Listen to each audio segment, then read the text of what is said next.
മിശിഹായിൽ പ്രിയമുള്ള സഹോദരി സഹോദരന്മാരെ, പ്രിയമക്കളെ, ഈ പ്രഭാതത്തിൽ Zephaniah 3:17, book of Zephaniah chapter 3 verse 17, നിന്റെ ദൈവമായ കർത്താവ്, വിജയം നൽകുന്ന യോദ്ധാവ് നിന്റെ മധ്യേ ഉണ്ട്.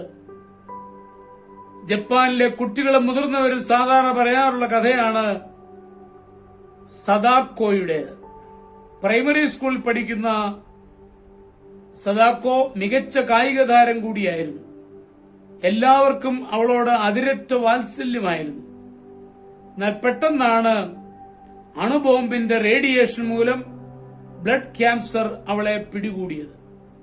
അതോടെ മരണത്തിന്റെ ദിനങ്ങൾ എണ്ണി അവൾ കാത്തിരിക്കാൻ തുടങ്ങി. സദാക്കോ രോഗബാധിതയായി എന്നറിഞ്ഞതോടെ അവളുടെ സഹപാഠികൾ നടുങ്ങി.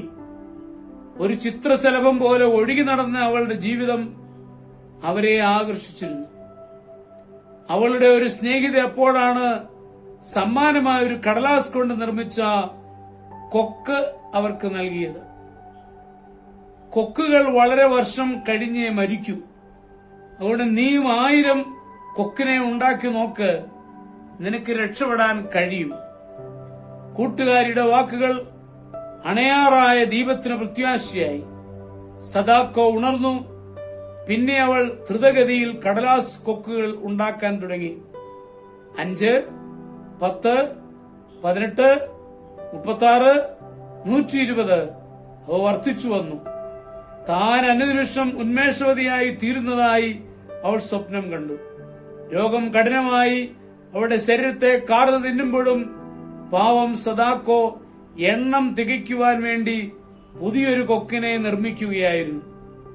ഓരോ ദിവസവും കടലാസ് കൊണ്ട് കൊക്കിനെ നിർമ്മിക്കുന്നതിൽ മാത്രമായിരുന്നു അവളുടെ ശ്രദ്ധ.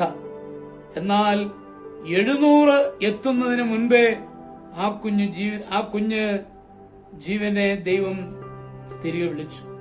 അവളുടെ സഹപാഠികൾ സദാക്കോയുടെ പ്രവൃത്തി ഏറ്റെടുത്തു. അവർ ബാക്കി കൊക്കുകൾ നിർമ്മിച്ച് 1000 തികച്ചു. അവളുടെ മൃതദേഹത്തോടൊപ്പം ആ കൊക്കുകളെയും അവർ അടക്കി. അങ്ങനെ മരണമില്ലാത്തവളായി സദാക്കോ ജനഹൃദയങ്ങളിൽ ഇന്നും ജീവിക്കുന്നു. ജപ്പാനിൽ സമാധാന സ്മാരകമായി അവളുടെ പ്രതിമയാണ് സ്ഥാപിക്കപ്പെട്ടിരിക്കുന്നത്. ആ പ്രതിമയ്ക്ക് താഴെ ഇങ്ങനെ എഴുതിയിരിക്കുന്നു: വിശ്വം സമാധാനത്താൽ നിറയട്ടെ. ഇതാണ് ഞങ്ങളുടെ പ്രാർത്ഥനയും കണ്ണീരും.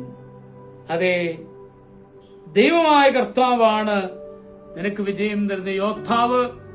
ആ ദൈവം നിന്റെ കൂടെ ഉണ്ട് എന്ന് ഏത് സഹനത്തിലും, ഏത് രോഗത്തിലും, ഏത് വിഷമങ്ങളിലും നമുക്ക് വിശ്വസിക്കുവാനായാൽ നമ്മൾ വിജയിച്ചു.